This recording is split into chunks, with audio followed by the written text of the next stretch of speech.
President Trump dropped a major bomb on the heads of two people significant to the Democrat Party. He blasted them on Twitter with an explosive tweet that called for the shocking arrest of the top Democratic nominee for president and her #1 sidekick. Trump lambasted them with a barrage of words in the 280 Twitter limit, and in that very brief message he called for Hillary Clinton and Huma Abedin to be jailed. Among scandals, investigations, and outlets like WikiLeaks releasing information not previously seen by the public, it's no wonder the pair has found them in the spotlight of Trump's vicious Twitter account. When Trump isn't reminding Kim Jong-un that America will nuke the daylights out of them if they ever attack the United States, then Trump is calling out his foes left and right. He's delivering knockout blows to everyone like he's an undefeated Glass Joe in Mike Tyson's Punch-Out. Or better yet, Trump is to Twitter what Mike Tyson was to boxing when he decimated opponents in very short boxing matches. They weren't matches, they were a massacre, and that's what Trump does to people. Now we hear about Hillary Clinton making various headlines. We read about boxes of Muslim files being removed from the White House. We witness a house fire at Clinton's house, and immediately people say things like, what files did she accidentally leave in the room that caught fire? And there's just so much information swirling together about Clinton. People wonder if Trump will be the one who puts her behind bars. If he does, then what will the retaliation be? Freedom Daily reported, President Trump made a shocking post on social media, where he formally called for the immediate arrest of both Hillary Clinton and her Muslim Brotherhood sidekick, Huma Abedin. Over the past several weeks, both women's scandalous antics have been making headlines, after news broke of how the pair removed 5 boxes of Muslim files from the White House to cover Obama's dirty secrets, where the deed was accomplished after they falsely claimed that the box contained unclassified personal materials. Now, just 24 hours after President Trump called for their arrest, WikiLeaks has just dropped another bombshell, and now news of Guantanamo being prepared for VIP American detainees is making many speculate that Trump is about to make good on his campaign promise to lock her up. It gets deeper. WikiLeaks looks over the neighborly fence like Wilson from Home Improvement.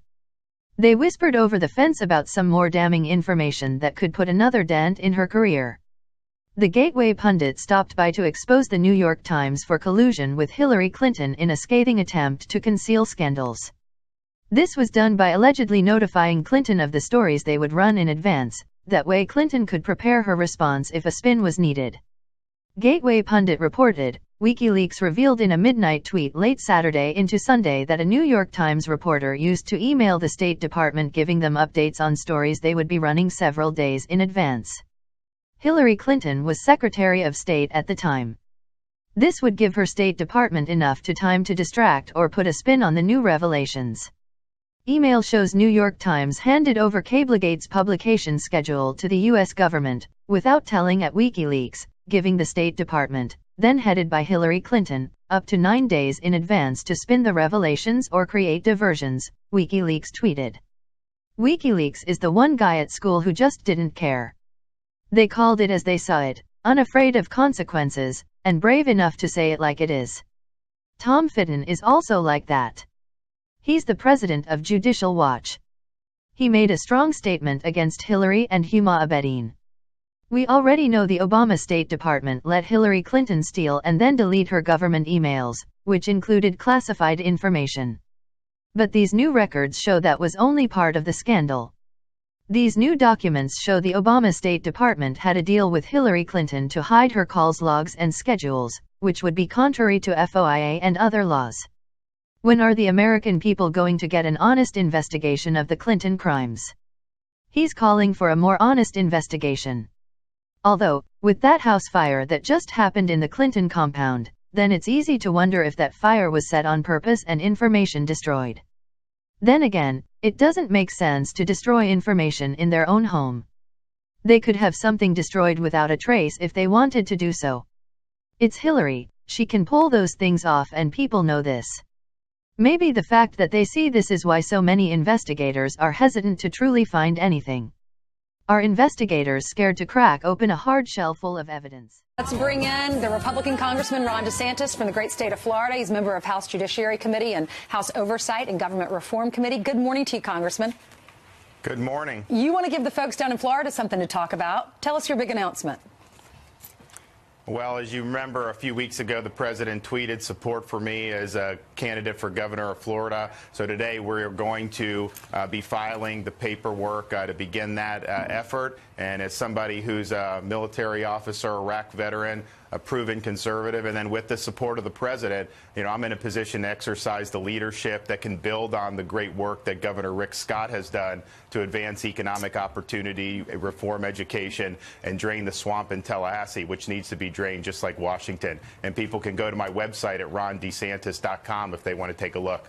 Well, I did read down in the Florida Press, Mr. DeSantis, that apparently you've got your own leadership team, some prominent Americans who have signed up to help you. They include a couple of billionaires. Sheldon Adelson is on your team. Rebecca Mercer is on your team. Foster Friess is on your team. Why are they on your team? Well, I think a lot of it is because I've been somebody who has a proven track record of leading in the Congress. You had mentioned some of the investigations into the foundation, right, into Uranium One, what we're doing to hold people like Peter Strzok and the FBI accountable, and then some of the legislative initiatives from helping with the tax bill to doing things to hold Iran accountable. So I think it's if you work hard and you do good things, I think people tend to notice that. Right, and you're willing to take action and go front and center and talk about it. Meanwhile, the FBI has done something you've been calling for a while. They're finally looking into the Clinton Foundation. They're doing an investigation to find out if essentially that nonprofit, that charitable organization, was actually a pay-for-play, a wink and a nod for the Clintons, to get the president possibly huge speaking fees for influence for the Secretary of State and the supposed heir apparent for the nomination for President of the United States in Hillary Clinton. What do you think they'll find? Well, this has been an issue that's really lingered for years, Brian. Finally, last year, I and a couple others in the Congress, with the revelation that there was a confidential informant who was involved in the Russian racketeering underlying the Uranium One deal, that he wanted to come forward. We brought him forward. We started an investigation. But if you look at what happened around that time, the chairman of Uranium One gave $2.3 million to the Clinton Foundation in 2009, 2010, while this deal was pending. And yes, there are other people on this CFIUS board, but clearly if the Secretary of State objected to that deal, that would probably be fatal. And that was never really vetted and investigated. And so I think the efforts we started in the Congress, and we're going to continue, I think the FBI had to take a look at it. And I do think that they are talking to this informant and are going to get all the facts along with the Congress. Good. Also, there's a report out with the Daily Beast. They're suggesting that the Department of Justice is looking into reopening Hillary Clinton's email server case as well. Because, and this goes to the larger issue about, as you know, it was just a couple of days ago that Devin Nunes got the information to all of the redacted FBI interviews and stuff like that, so they can finally figure out whether or not there's a political bias at the FBI, because that troubles all Americans. Well, think about it. You have a former sailor in federal prison because he took a picture of a submarine inside. You're not supposed to do that. I mean, it's wrong. Right. But Hillary had this server set up where there was all kinds of classified information transferring on that all the time. Huma had it, access. Anthony Weiner ended up with this stuff on his computer, yet nobody was held accountable. And now we know with the Peter Strzok text messages, this is a guy that hated Donald Trump. He wanted Hillary to be president. He's responsible for changing gross negligence in Comey's statement, which is criminal, to extreme carelessness. He was also involved in downgrading the FBI's assessment that her server was very likely hacked by foreign agents to where James Comey said. Exactly. So everything that was done that was questionable dovetailed with them trying basically to bend over backwards not to make the case against her. And it's a big contrast to how they're doing the Mueller investigation, where they're trying to scorch the earth and do whatever they can find to stick. And I think Americans look at that and they say, should we have equal application of the law, or should some people get the easy way and others really get the screws to them? Hey, before you go, I've got one question for you, Ron, regarding a segment we did 2 segments ago, and that is how the federal government and the president now opening up lands off, or rather, offshore drilling leases so that people would be able to drill off the East Coast, including Florida, off California. Rick Scott, who's the current governor there, doesn't like the idea. What do you think about it? Well, I agree with Governor Scott. You know, in Florida, our coastline is so important to our economy. It's important to property values. It's important to tourism.